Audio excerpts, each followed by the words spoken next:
अस्सलाम वालेकुम नाज़रीन, इस्लानी शाह टॉक्स में खुशामदीद अगेन आपको वेलकम करता हूँ। आजकल पाकिस्तान में जो मुल्की हालात चल रहे हैं उनसे तो सब वाकिफ़ हैं, लेकिन रिसेंटली डॉक्टर ज़ाकिर नाइक साहिब का दौरा हो रहा है, जो ना कि पाकिस्तान में बल्कि पूरी दुनिया में उनको माना जाता है, उनके काम की वजह से उनको सराहा जाता है और जिस तरीके का वो काम कर रहे हैं काबिल रश्क है। लेकिन अनफॉर्चुनेटली उनका ये पाकिस्तानी दौरा मेरे ख्याल से अगर किसी भी बंदे को नहीं पता था तो एक आम बंदे को भी उनके दौरे का पता चल चुका है, क्योंकि कुछ कंट्रोवर्सीज ऐसी चल रही हैं जो कि सोशल मीडिया पे काफ़ी गर्दिश कर रही हैं।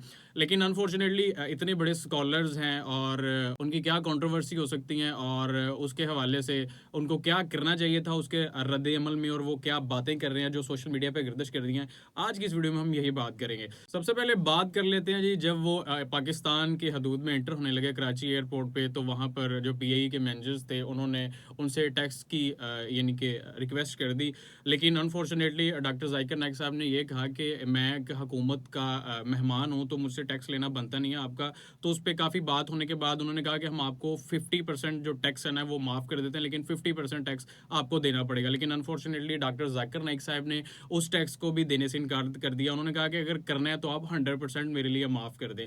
तो इस बात पे उनको काफ़ी कंट्रोवर्सी, उनकी सोशल मीडिया पे ये वाली बात काफ़ी वायरल हो गई और उन्होंने रिसेंट एक बयान दिया था जो कि कराची में उनका बयान हुआ था, और उन्होंने वहाँ पे भी बात की थी कि मैं हुकूमत का मेहमान हूँ तो मुझसे इस तरह के टैक्स वसूल नहीं करने चाहिए थे। अगर हम किसी को एज आ हुकूमत का गेस्ट बाहर से बुलवाते हैं तो मेरे ख्याल से, जो मेरा ओपिनियन है, इस तरीके से नहीं करना चाहिए था, उनको अच्छा प्रोटोकॉल देना चाहिए था। तो डॉक्टर जाकिर नाइक साहब ने ये रिसेंट अपने बयान में कराची में ये वाली बात कह दी। सपोज करें अगर मुझे एज अ चीफ गेस्ट कहीं पे बुलाया जाता है, तो मैं जब रूम में इंटर होने लगा हूँ या बाहर कोई लड़का खड़ा हुआ है, तो अगर मुझसे पैसों की डिमांड करता है या कोई ऐसी बात करता है, तो ये मेरे लिए अच्छी बात नहीं है। फर्स्ट ऑफ ऑल तो हमें ऐसा नहीं करना चाहिए था। अगर अनफॉर्चुनेटली हमसे ये वाली गलती सरजद हो गई है, तो डॉक्टर जाकिर नाइक साहिब जो कि आलम पाकिस्तान यानी कि जिनको पूरी दुनिया जानती है, उनको ये वाली गलती माफ़ कर देनी चाहिए थी। लेकिन उन्होंने ये वाली बात मुनासिब नहीं समझी, तो उन्होंने ये वाली बात कराची के जो वहाँ पे इवेंट चल रहा था वहाँ पे कर दी।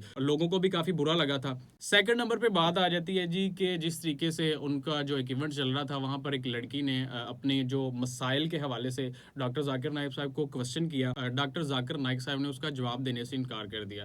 ये हर बंदे का डिफरेंट ओपिनियन हो सकता है, लेकिन जो अवाम ने उस चीज़ को खींचा है, अवाम ने उसके ये कहा था कि आप इतने बड़े स्कॉलर हैं, अगर वो लड़की आपसे सवालात कर रही है तो आपका हक बनता है कि उसका जवाब दिया जाए। लेकिन अनफॉर्चुनेटली उन्होंने किस वजह से जवाब नहीं दिया, ये तो अब वही जानते हैं। लेकिन जो मेरा ओपिनियन ये था कि ये हर बंदे पे डिपेंड करता है, क्वेश्चन पे डिपेंड करता है कि डॉक्टर साहब उसका जवाब देना चाह रहे हो या ना देना चाह रहे हो। ये थी दो कंट्रोवर्सी। और थर्ड कंट्रोवर्सी की बात आ जाती है रिसेंट डकी भाई, फेमस यूट्यूबर व्लॉगर जिनको काफ़ी बच्चे देखते हैं और काफ़ी सोशल मीडिया पे वो गर्दिश करते रहते हैं, हमारे पास भी उनकी वीडियोस आती रहती हैं। उन्होंने डॉक्टर जाकिर नाइक साहब के साथ एक व्लॉग किया था जिसमें उन्होंने कहा था कि मेरे 3 या 5 में भी उन्होंने कोई बात की थी कि मेरे 3 या 5 आइडियल हैं, उनमें से एक आप है। एक उन्होंने शाहरुख खान साहब का नाम लिया, दूसरा उन्होंने विराट कोहली का नाम लिया और तीसरा डॉक्टर जाकिर नाइक साहब का नाम लिया। डॉक्टर जाकिर नाइक साहब ने वो उसकी बात को एक इवेंट में कर दिया कि लोग मुझे शाहरुख खान और विराट कोहली से मिला रहे हैं, हालांकि उनका उनसे कोई मैच बनता नहीं है। और रिसेंट एक और कंट्रोवर्सी का सामना करना पड़ रहा है, लेकिन यहाँ पे हमारा थोड़ा सा कसूर है। हमारी आवाम को ऐसा शऊर नहीं है कि किस तरह के सवालात कर रहे हैं। अगर सवालात कर रहे हैं तो डॉक्टर साहब जवाब भी उसका उसी तरीके से दे रहे हैं। लेकिन अनफॉर्चुनेटली एक ऐसा वाकया पेश आया जो कि सोशल मीडिया के ये भी काफ़ी गर्दिश कर रहा है और ये भी काफ़ी कंट्रोवर्सी बन चुकी है। एक लड़का था, उसने एक क्वेश्चन किया और उसमें बताया कि मैं ईसाई हूँ, लेकिन अनफॉर्चुनेटली जब उसका सवाल कंप्लीट हो गया तो उसने बताया कि सॉरी, मैं मुसलमान हूँ, लेकिन मैंने अपनी यूनिवर्सिटी में जल्दी जाना था, इस वजह से अब मैंने आपसे सवाल करना था तो मैंने मज़हब के बारे में झूठ बोला। जो एक्सप्रेशन डॉक्टर साहिब के शो हो रहे थे ना, वो आप सब वीडियोस में देख सकते हैं। एज अ मुस्लिम कंट्री क्या हम दूसरे लोगों को पैगाम दे रहे हैं, जो कि उनका दौरा चल रहे हैं। अभी भी वो पहले कराची में थे, लेकिन रिसेंट अभी लाहौर में हैं। तो काफ़ी चीज़ें ये वाली सोशल मीडिया पे गर्दिश कर रही हैं। मेरा ओपिनियन इन सब बातों पे यही था कि डॉक्टर साहब ना कि उनको बल्कि पाकिस्तान में देखा जाता है, बल्कि पूरी दुनिया में जो उनकी स्ट्रीमिंग है वो ऑनलाइन देखी जा रही होती है और लोगों पे काफ़ी अच्छा इम्पैक्ट पड़ता था।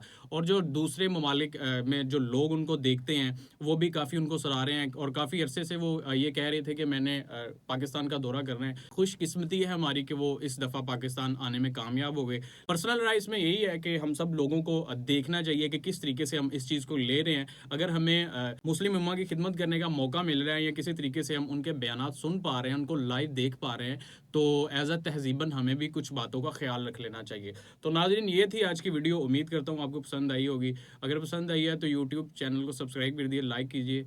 मिलते हैं इंशाल्लाह नेक्स्ट वीडियो में, तब तक के लिए अल्लाह हाफिज़।